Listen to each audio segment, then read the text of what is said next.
Let's explore the meanings of the moon in the 12th house and have a look at how it actually works in the charts of two interesting and very different people, the rebellious Pornstar Traci Lords and the Paramahamsa Yogananda. So let's start by remembering what the 12th house represents. Here you can see that the 12th house is the area of sky that's above the eastern horizon. So it symbolizes things which erode whatever the east signifies. So the east is the place of sunrise, which also means that it's the place of manifestation or self.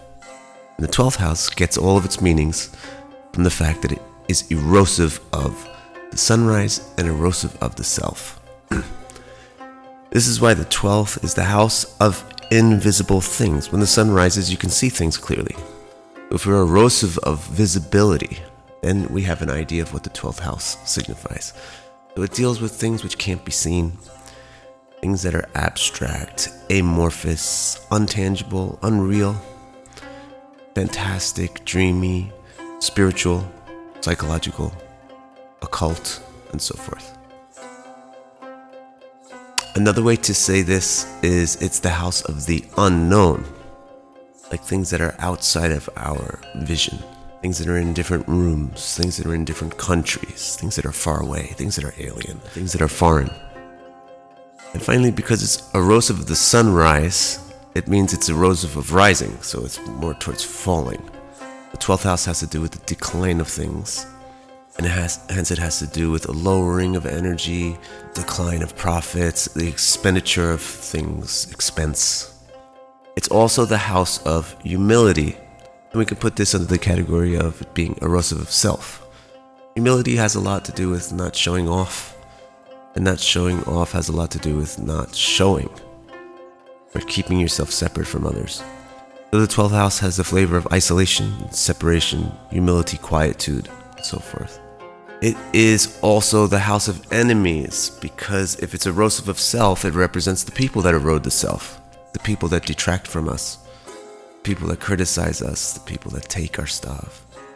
And finally, it's the house of weakness, the decline in the physical body. So it has to do with fatigue and giving up or letting go of things.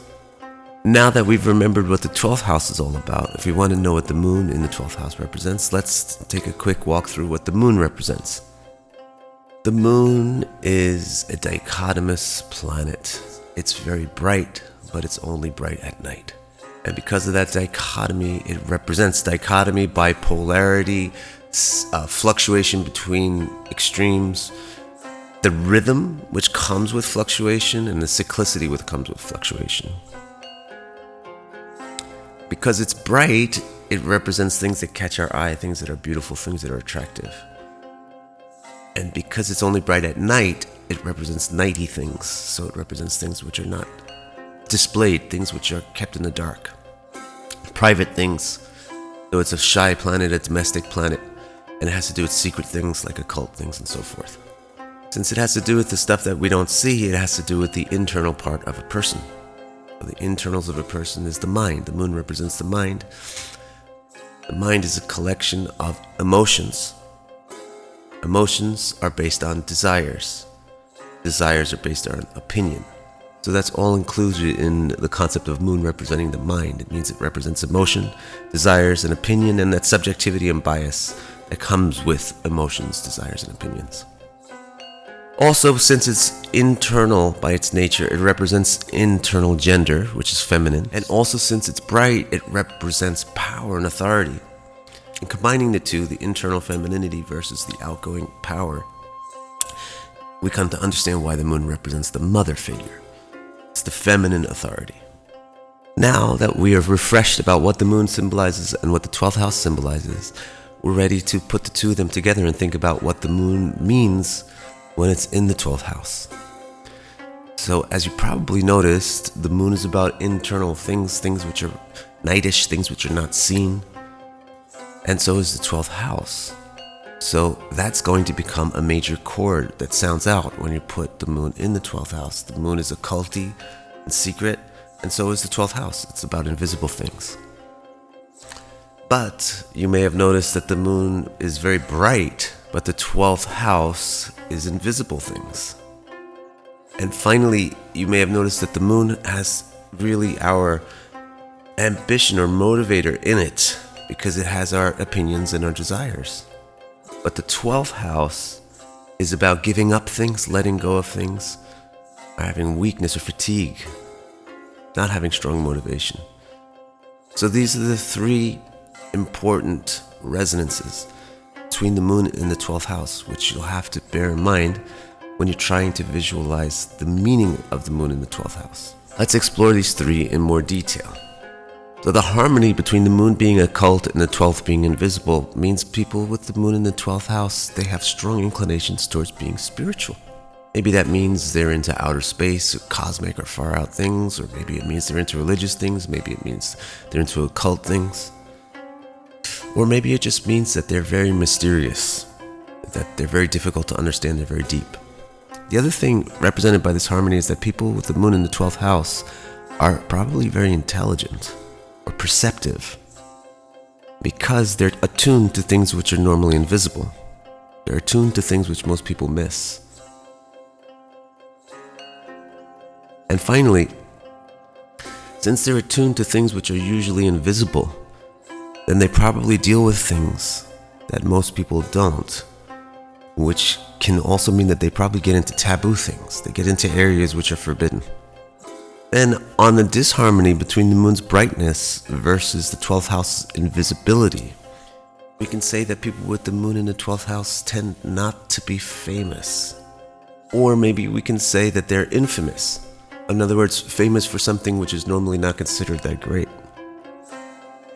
Or maybe we can say that they're unhappy with fame. They don't want fame. Fame is not their motivator. Or we can say that the fame that they have is unusual. It's in unseen areas. So they have like an underground following, or they have a culty kind of a fame. And then the final thing about the moon in the 12th house was another disharmony, in that the moon is motivating or invigorating, and the 12th house is fatiguing and demotivating. So when the moon is in the 12th house, people's determination tends to be unsteady. Their desires for things tend to fall off before they get them. So they have inconsistent motivations and desires. Hence, they often go a little bit towards one thing and then lose interest in it and then go towards something else. They change course in life often, change direction often, or we can say that they simply just don't have very strong desires. But here are 6 well-known people with the moon in the 12th house, using tropical signs, whole sign houses, and AA rated confirmed birth times. Nicholas Copernicus, Niels Bohr, Elizabeth Taylor, Traci Lords, Paramahamsa Yogananda, and Immanuel Kant. Now, Kant and Yogananda are very obviously spiritualists. Copernicus and Fermi are not spiritualists, but they're extremely smart scientists. And then 3 of the people out of these 6 also really match the taboo-breaking nature of the moon in the 12th house. Copernicus, Traci Lords, and Elizabeth Taylor, who's like a sexy polyandrous woman. If we look at the issue of how fame works for a person with the moon in the 12th house, Traci Lords is a good example of someone who's famous for something that most people don't want to be famous for, or most people hide. So it's kind of like infamy. All the other people on this list, except Elizabeth Taylor, are extremely famous, but in very niche or small circles. And then Elizabeth Taylor is the only actual pop star in this list. And she's also the only one out of these people whose first house ascendant is aspected exactly by her first lord. About the motivation and fatigue issue, so people in the 12th house are expected to have unsteady desires. Elizabeth Taylor, very good example of that. She can't keep her desire from one man steady more than a few months. Traci Lords, also big changes, big reversals, big switches in direction. And then Kant And Paramahamsa, they're the renunciates, they're the spiritualists, so they show the potential for the moon in the 12th house to indicate no desires. Now, as you can see, it's actually very important not just to rely on one planet in one house or one planet in one sign, but to look at the whole chart. So let's take two of these people and see why they both have moon in the 12th house, yet they're both quite different. So Traci Lords, one of the most obvious things is that in her chart, all the planets are above ground and none of them are below ground. So that indicates a lot of extroversion or showiness. Then we find that the 5th Lord is in the 7th house with Rahu. So this makes a Raja Yoga in the 7th house. But it's a very interesting Raja Yoga because it's formed by a debilitated Saturn as the 5th Lord. So this shows us some very unusual but powerful sexual behavior. And that debilitated Saturn as the 5th Lord aspects the ascendant very strongly at the same time that Ketu conjoins the ascendant very closely. So that shows us rebelliousness and subversiveness connected to that unusual sexual behavior. Furthermore, the Lord of the 5th house is in the 8th house as the 8th Lord in its own sign, with these very strong masculine planets, including the 11th and 7th Lords. So this chart shows a very sexually powerful, confident, and attractive person, for sure. On top of that, she has Jupiter in the 11th house.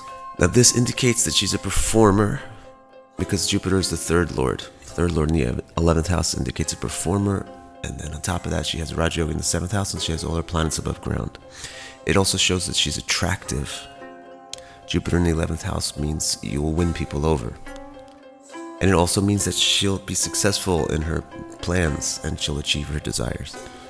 And also you see that she has Mercury, the 9th Lord, in the 9th house, which indicates that she's intelligent, lucky, and also shows or confirms that she's heterodox, acting with the Saturn debilitated and Ketu influencing the ascendant, having the 12th Lord in the 9th house, shows heterodoxy, doing stuff which is forbidden.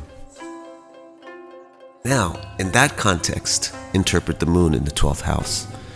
So then we'll see these three dynamics of the moon in the 12th house, and we'll easily be able to pick which one of the possible outcomes is most appropriate to pronounce as the interpretation. For her, it's taboo breaking, cult fame or infamy, and strong course changes, not weak desires. Very strong desires, but big changes and surprises in how she behaves. Now let's compare this chart with Paramahamsa Yogananda's. The main thing here is the 9th Lord joins the 1st Lord in the 4th house in Jupiter's sign Sagittarius. So this shows a very moral person who's got morals very deep and holds them very sincerely in their heart. They're very dedicated, devoted to goodness. On top of that, you find he has exalted Saturn compared to Lords who has debilitated Saturn. He has exalted Saturn, and that Saturn is exactly in a position, perfectly, almost aspect, that 9th Lord and that whole Raja Yoga in the 4th house. So this whole combo of the 9th Lord and the 1st Lord joining in the 4th house in Jupiter's sign with exalted Saturn's aspect shows a person who is very dedicated to self-abnegation for the betterment of others. Now the rest of the chart, it becomes fairly easy to interpret now because this thing is so strong and it sets the tone for everything else. So now when we see Ketu in the 3rd house, we think, that's another sign of reduced desires. When we see the Sun in the 5th house as the 12th Lord, then we also see a lack of need to procreate, and rather an aspiration or an intellect for things which are intangible or spiritual. Then on top of that, the moon in the 12th house can show weak desires. But we might think, what about his 8th house? It looks kind of significant.